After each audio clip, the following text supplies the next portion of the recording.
Salut à toutes et à tous, bienvenue sur ma chaîne. Aujourd'hui, je veux te parler d'un sujet essentiel, mais souvent mal compris, la motivation. Si tu es comme moi, tu as probablement cherché des moyens de rester motivé pour atteindre tes objectifs.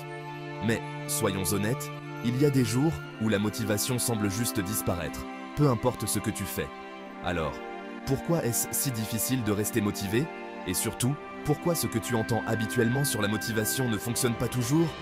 Reste avec moi, parce qu'on va découvrir la vérité sur la motivation et pourquoi ce n'est pas toujours ce que l'on croit. Tu as probablement déjà entendu des gens dire qu'il faut rester motivé ou trouver ta motivation. Mais voici la première vérité que personne ne te dit vraiment. La motivation n'est pas un sentiment permanent. En fait, la motivation fonctionne un peu comme une vague. Parfois, elle est haute et te pousse à accomplir des tâches avec enthousiasme. Et d'autres fois, elle s'effondre, te laissant sans énergie. Et c'est normal. Nous sommes des êtres humains, pas des machines. Les psychologues appellent cela l'effet d'épuisement de l'ego. Après avoir utilisé beaucoup de volonté ou d'énergie mentale pour accomplir une tâche, ta capacité à rester motivé diminue temporairement. C'est pourquoi tu te sens souvent épuisé après avoir travaillé dur sur quelque chose. Maintenant, plongeons dans un aspect crucial de la motivation. La différence entre les motivations positives et les motivations négatives. Ces deux types de motivation jouent un rôle fondamental dans notre comportement, mais ils fonctionnent de manière très différente. Les motivations positives sont celles qui te poussent à agir pour obtenir quelque chose de bénéfique. Elles sont basées sur le désir de progresser, de grandir ou de réaliser un objectif personnel qui t'apporte de la satisfaction. Par exemple, tu peux être motivé à apprendre une nouvelle compétence parce que tu es excité par l'idée de devenir meilleur dans ce domaine, ou tu te lances dans un projet personnel parce que tu anticipes la joie et la fierté que tu ressentiras une fois que tu l'auras accompli. Ces motivations positives sont puissantes parce qu'elles nourrissent ton bien-être mental et émotionnel. Elles sont liées à ce que tu valorises le plus dans la vie et à ce qui te rend heureux. En général, elles conduisent à une motivation plus durable, car elles ne reposent pas sur la pression ou la peur, mais sur l'aspiration à créer quelque chose de positif. D'un autre côté, les motivations négatives sont celles qui te poussent à agir pour éviter quelque chose de mauvais ou de désagréable. Par exemple, tu peux être motivé à travailler dur pour éviter de perdre ton emploi, ou tu te forces à suivre un régime strict par peur des problèmes de santé. Ces motivations peuvent être très efficaces à court terme, surtout lorsque l'urgence ou la peur est élevée.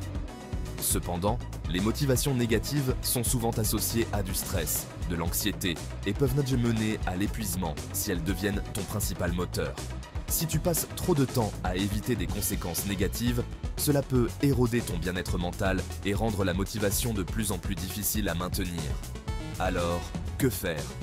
Faut-il privilégier uniquement les motivations positives? Pas nécessairement. La vérité, c'est que les deux types de motivation peuvent être utiles selon le contexte. La clé, c'est de trouver un équilibre. Les motivations positives sont idéales pour des objectifs à long terme, où tu veux construire quelque chose de significatif pour toi. Elles te donnent l'énergie nécessaire pour continuer à avancer, même quand les choses deviennent difficiles. Cependant, il y a des moments où les motivations négatives peuvent être utiles, surtout dans des situations où tu dois agir rapidement pour éviter une conséquence sérieuse. Par exemple, la peur d'un échec peut te pousser à préparer un examen important ou à respecter une échéance cruciale. Le consensus ici est le suivant. Utilise les motivations positives comme ton moteur principal pour créer une vie qui t'inspire et te motive chaque jour.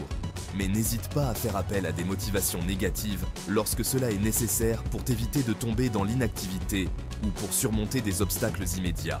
Ce qui est important, c'est de ne pas te laisser entraîner par la peur ou le stress à long terme, mais plutôt de les utiliser de manière stratégique, tout en gardant ton attention sur les objectifs qui te font vraiment avancer. L'importance des habitudes et du système. Maintenant, parlons de ce qui peut vraiment faire la différence, les habitudes et le système que tu mets en place. On parle souvent de la motivation comme s'il s'agissait d'un carburant inépuisable. Mais la vérité est que les habitudes sont beaucoup plus fiables que la motivation. Pourquoi? Parce qu'elles automatisent tes actions. James Clear, l'auteur de Atomic Habits, dit que « Tu ne montes pas au niveau de tes objectifs, tu tombes au niveau de tes systèmes.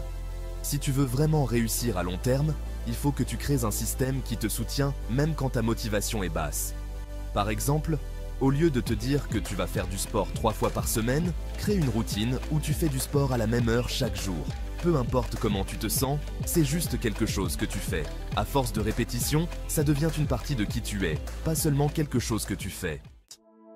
Le rôle des émotions dans la motivation.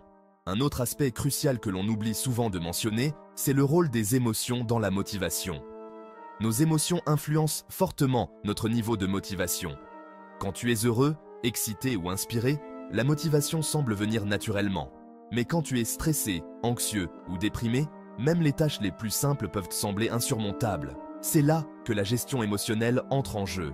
Apprendre à gérer tes émotions par des techniques comme la méditation, la respiration profonde ou même simplement prendre soin de toi peut avoir un impact énorme sur ta motivation. Conclusion. La vérité sur la motivation. Alors, quelle est la vérité sur la motivation? La voici. La motivation est fluctuante, mais en comprenant ses mécanismes et en mettant en place des habitudes solides et un bon système, tu peux avancer même quand elle te fait défaut. Ne te juge pas trop sévèrement les jours où tu n'es pas motivé. Concentre-toi sur ce qui est en ton pouvoir, tes habitudes, tes systèmes et surtout ta connexion avec ce qui te motive intrinsèquement. Merci d'avoir regardé cette vidéo. Si tu as trouvé ces conseils utiles, n'oublie pas de liker, de t'abonner et de partager cette vidéo avec quelqu'un qui pourrait en bénéficier. À très bientôt pour une nouvelle vidéo.